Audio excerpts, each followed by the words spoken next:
pemirsa, karena mencegah penularan COVID-19 kepada pengunjung saat 28 nakes terkonfirmasi positif COVID-19, dua dokter IGD di Rumah Sakit Muhammadiyah Palembang, Sumatera Selatan justru di PHK oleh manajemen pihak rumah sakit. Pemutusan kerja tersebut dilatar belakangi pemasangan tulisan penutupan sementara pelayanan IGD lantaran seorang dokter yang berjaga seorang diri kewalahan melayani pasien. Insiden berujung PHK terhadap Dr. Ferianto selaku Kepala Ruang IGD dan Furi Sulistiowati, dokter sekaligus Ketua Komite K3K Rumah Sakit Muhammadiyah Palembang bermula pada bulan Mei lalu ketika penyebaran COVID-19 di Kota Palembang tengah masif. Pada saat itu, pemirsa, sejumlah tenaga kesehatan rumah sakit dinyatakan terinfeksi COVID-19 akibat tertular dari pasien positif COVID-19 yang tengah dirawat.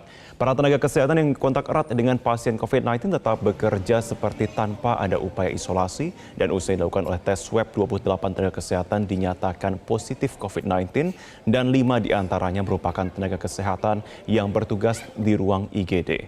Banyaknya tenaga kesehatan yang terpapar COVID-19 menyebabkan kegaduhan sesama tenaga medis di rumah sakit. Imbasnya terjadi kekurangan tenaga kesehatan di ruang instalasi gawat darurat. Dr. Furi Sulistiowati yang kala itu setengah berjaga atau piket sendirian kewalahan melayani pasien yang terus berdatangan ke IGD. Dr. Furi pun berinisiatif menempelkan tulisan tutup sementara di depan pintu IGD demi mencegah penularan COVID-19 kepada pasien yang terus berdatangan. Tindakan yang diambil Dr. Furi dinilai tepat lantaran dirinya sempat kontak erat dengan tenaga medis di IGD yang dinyatakan positif COVID-19. Dan diketahui Dr. Furi pun akhirnya dinyatakan positif COVID-19 pasca jalani uji swab.